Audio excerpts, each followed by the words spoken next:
Clara yari kumwe na mukase mu nzu ya papa we. Ahangaha yasohotse afite agakapu gatoya ndetse acumbagira mu mbago. Nta hantu ntamwe yari afite ho kujya, nta muntu n'umwe yari afite yasanga. Yaje rero gutangira umuhanda agenda mu mbago nta mbaraga afite, ariko umunsi umwe yaje guhura n'umugabo w'umukire. Uyu mugabo akaba wamuhinduriye ubuzima. Ese ububabare bw'umwana w'umukobwa ni gute bwahindutsemo ibyishimo ndetse bugahindukamo success?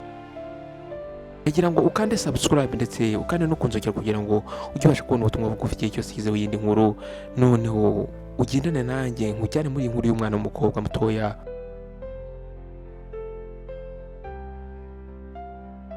Clara yari umwana w'umukobwa ukiri mutoya ndetse umwana w'umukobwa ari mwiza cyane. Ahangaha yabaga mu mujyi witwa Amensa. Uyu mwana w'umukobwa buri umwe wese mu baturanyi baramukundaga. Teacher we yaramukundaga cyane. Papa we yitwaga Kingsley. Buri munsi yavaga ku kazi yamuzanaga impano zitandukanye. Aha yari afite mama witwaga Jessica. Uyu mumama we yari umumama wari ufite impano yo kudoda, ariko ibi ngibi akaba yarabikoraga mu rugo. Mu by'ukuri rero uyu mwana w'umukobwa Clara yabagaho mu buzima bwiza ndetse ubuzima bwuzuye urukundo n'ibyishimo.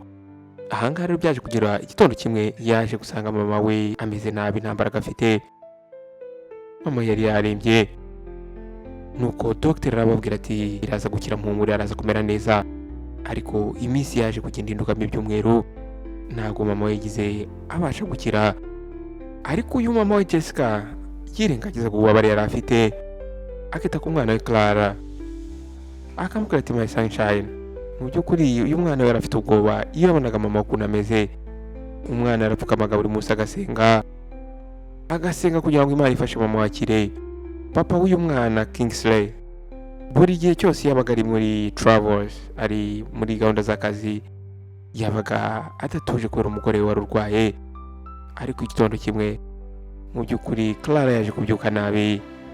Papa yaramuhobeye cyane aramwegereza, arangije amwambika necklace ya mama we. Ahanga Clara afite imyaka 13 yonyine, ariko mu by'ukuri Clara yarababaye cyane. Papa yamugumye hafi ndetse abashyize ku ruhande business ze zose, atangira kuba hafi y'umwana w'umukobwa kugira ngo adatangira kumva ari kuri ya mama we. Ariko mu by'ukuri burya nta muntu wasimbura mama wawe.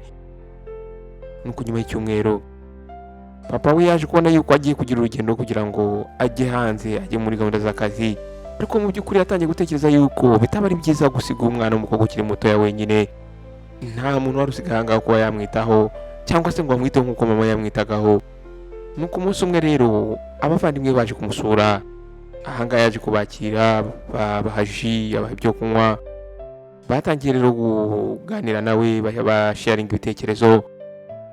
Nuko umutante umwe aramubwira ati turabizi yuko nta muntu n'umwe ushobora guhindura urukundo cyangwa se gukunda umwana kurusha uko nyina ukunda umwana nk'uko nyina yamukundaga.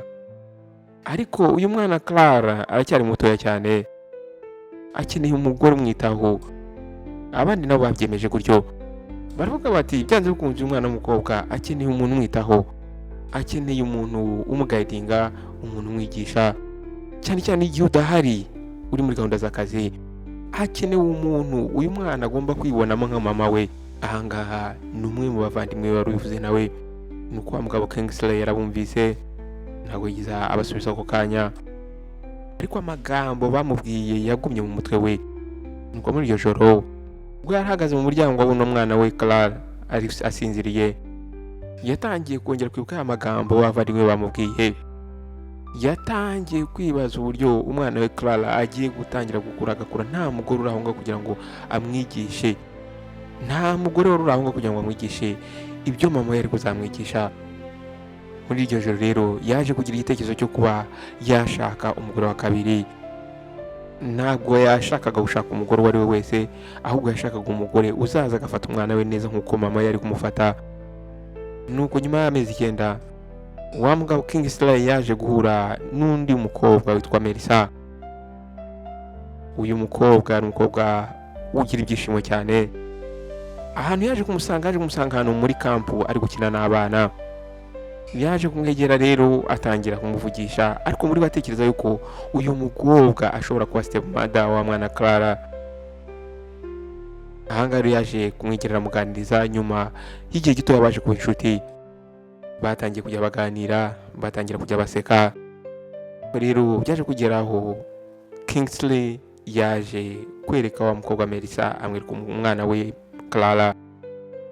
Ahangaha rero byahise byihuta cyane, uyu mukobwa Melissa yaje guhuza n'uyu mwana w'umukobwa Clara, batangiye rero gukundana. Ahangaha uyu mugabo rero yaje kugeraho aramuproposinga. Uyu mugabo arizeye neza cyane ko uno mukobwa azazana urukundo ndetse n'ibishimo mu rugo rwabo. Umukobwa yaremeye, baje gukora ikirori kidasanzwe, barashyingirwa. Clara yari yambaye neza cyane ndetse ari guseka. Bwa mbere rero ubuzima bwabaye bwiza cyane, ndetse Clara yakundanaga n'uyu mugore Melissa. Melissa yamwitagaho cyane ndetse akamurika yuko amukunze. Ariko nyuma ho gatoya, uyu mwana Clara yaje kubona ko Melissa atangiye kugenda ahinduka. Bwa mbere umwana yaje gutekereza ko wenda ari stress z'uko uyu mugore yaramaze iminsi akoze mariage ananiwe. Ariko noneho wa mugore Melissa yaje kugenda ahinduka, agenda bumukomeye imbere y'uyu mwana, cyane cyane iyo wa mugabo Kingsley atabagara aho ngaho.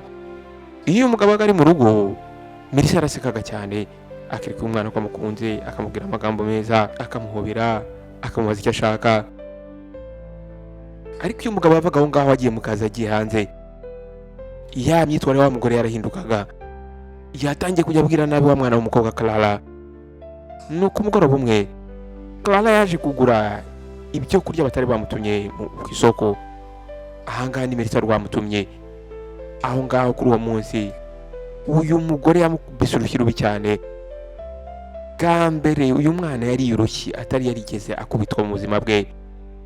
Uyu mwana yaje kubabara cyane, umwana yararize ijoro ryose. Clara mu by'ukuri ntabwo yabasha kuba yabwira ibintu biri kumuha papa we, kubera yuko iyo papa we yagarukaga, Melissa yongera akaba umuntu mwiza, atangira kuvuga neza yiyoroheje, asekera wa mwana w'umukobwa Clara, ndetse akagenda amukora utuntu twiza tugaragaza yuko amukunze. Mu by'ukuri kuri uyu mugabo Kingsley buri kimwe cyose yabonaga kigenda neza, ariko Clara yarameze nkaho yisanze mu yindi si. Ni ukuri iyo papa we yabaga ari ahangaha, byabaga bitandukanye n'igihe papa we atari ahangaha. Imyaka yaratambutse, nuko umunsi umwe ari nimugoroba Clara yarimo yiga, Melissa yaje gusohoka mu cyumba azana list ku rupapuro ndetse n'amafaranga. Nuko arangije ategeka wa mwana kuva aho ngaho akajya ku isoko, akajya kugura ibyo bintu ndetse akabanguka. Clara yarabizi neza yuko ari butinde, yarabizi neza ko byanze kunze natinda atari burye ndetse ari buharwe ibihano. Mu by'ukuri umwana w'umukobwa yarabizi neza ko uyu mugore yamutumaga ku isoko, iyo yagarukaga yamererwaga nabi. Nuko umwana yarambaye vuba vuba, arangije ava aho ngaho. Ahangaha yagiye atekereza urukundo rwa mama we, ndetse atangira gutekereza uburyo uyu mugore mbere y'uko ashyingirwa na se yitwaraga neza, none ubu ngubu akaba ari guhinduka. Ubu rero yaje kugera ku isoko, arangije akora shopping ibyo bari bamutumye.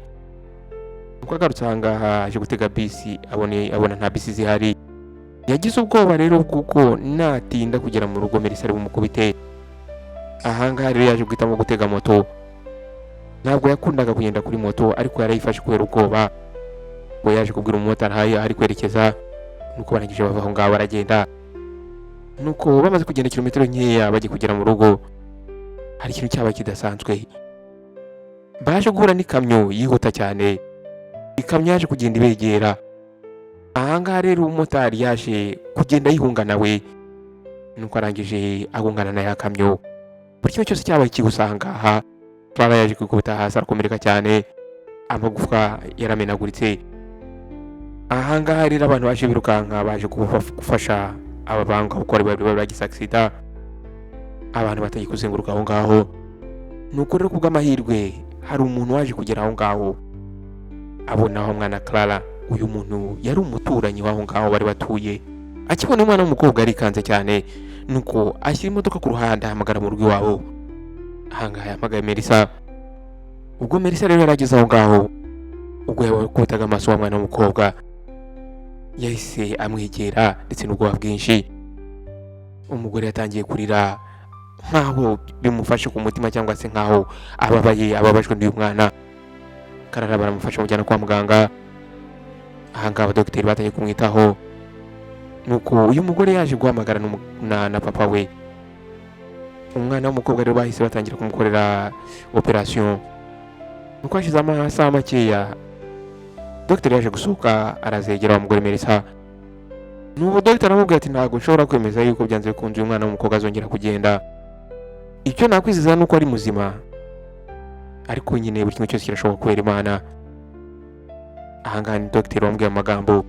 Melissa yatangiye kurira ahangaha, ariko mu by'ukuri mu mutima we ntago yarababaye. Yahise yiruka nkajya hahandi kuri mu cyumba wa mwana w'umukobwa aryamye. Nuko aragenda amwicara iruhande, aramureba, areba ukuguru k'uburyo bashyizeho bandage, arangije araseka. Aravuga dogiteri yavuze ngo ntabwo uzongera kugenda, uzakenera kugendera ku mbago. Ahangaha yaje kumubwira asa nk'amukiniraho. Muri ako kanya Clara umutima we waramusimbutse. Mu by'ukuri umwana w'umukobwa yakundaga kwirukanka ndetse yakundaga gukina. Kumubwira rero yuko atazongera kugenda byaramubabaje cyane. Umwana w'umukobwa atangiye kurira. Nuko rero ahangaha muri iryo joro hari ikintu cyaba kidasanzwe. Ubwo abanasizi bose bari basohotse bagiye, Melissa yaje kuza muri cya cyumba aho wa mwana yari aryamye. Arangije aramwegera yegera wa mwana w'umukobwa Clara. Mu by'ukuri yamubwiraga n'ijwi riri hasi cyane. Aramubwira ati ndagira ngo uhihanize, ntabwo ugomba kubwira papa wawe yuko wakoze accident nakohereje ku isoko. Nuburamu kumubwira ibyo bintu, nzakora ibishoboka byose ubyicuza ubuzima bwawe bwose. Clara yatangiye gutitira, ariko arangije aramwemerera. Uyu mwana w'umukobwa yumvise ibitugu bimuremereye.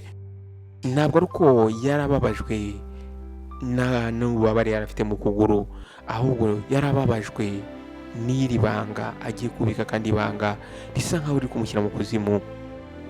Mu by'ukuri aya niyo mahirwe yonyine yari afite kugira ngo yerekane uburyo uno mugore atamukunda ndetse atari kumufata neza. Ariko yarabizi neza nanone yuko naramuka atubahirije ibyo uyu mugore ari kumubwira, azahura n'ibibazo bikomeye cyane. Nuko igitondo cyakurikiyeho wa mugabo Kingsley yaje kugaruka mu rugo, yahise yerekeza ku bitaro. Ahangaha ashaka kureba umukobwa uko ameze.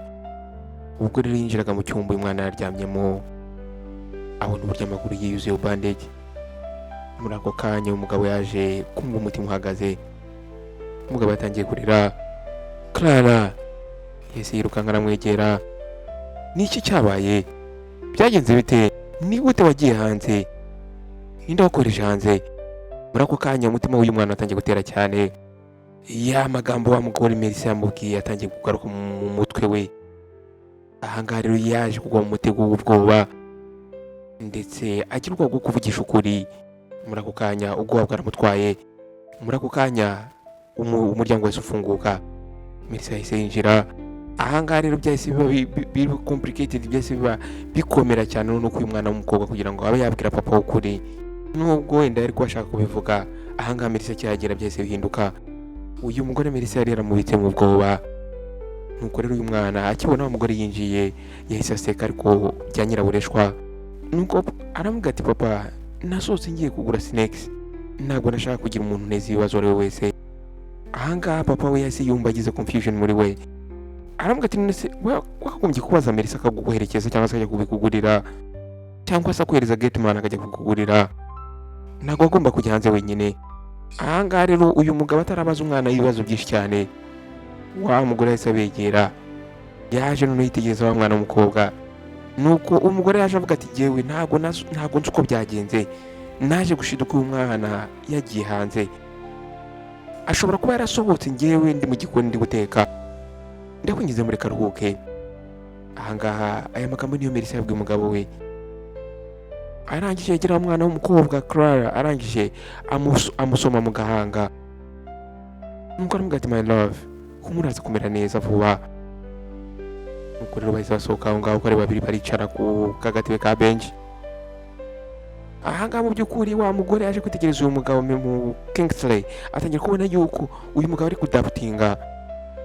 Yatangiye kubona yuko byanze bikunze uno mugabo atari kwiyumvisha uburyo n'umwana yasohoka hanze.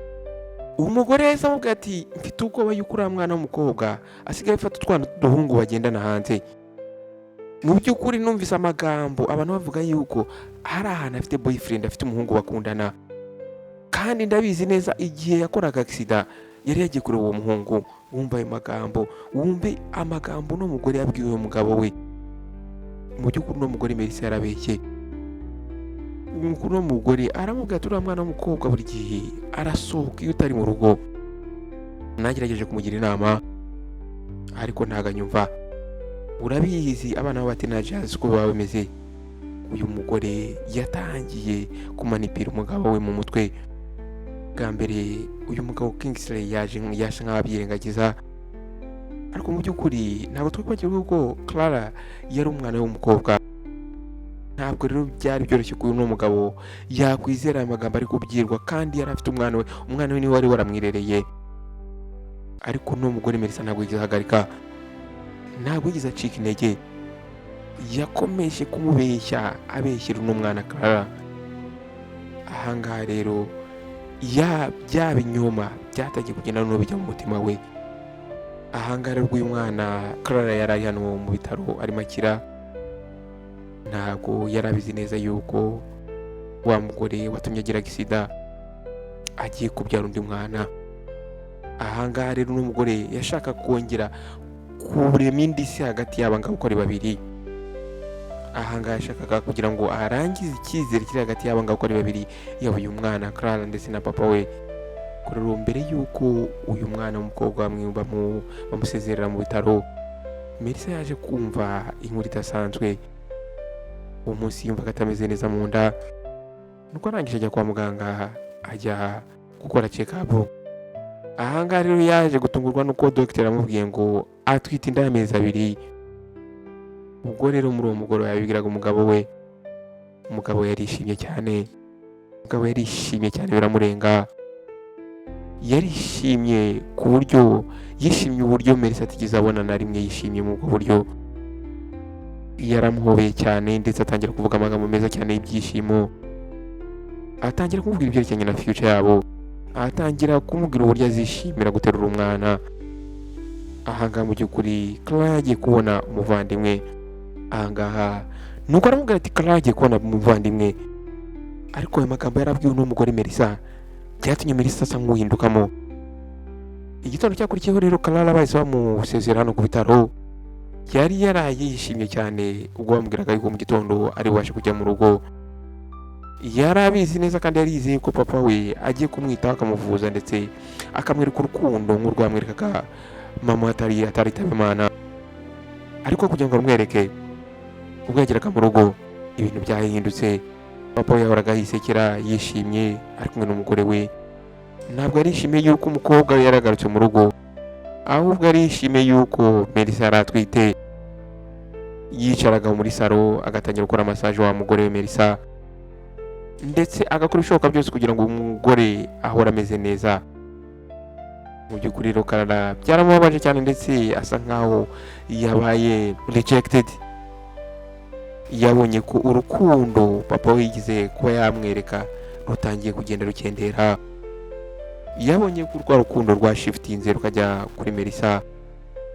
Ahangaha rero umwana w'umukobwa bwa mbere mu buzima bwe yatangiye kwiyumva muri we yuko adakwiriye kuba muri uru rugo kandi ari iwabo. Yatangiye kubona atagaragara mu nzu.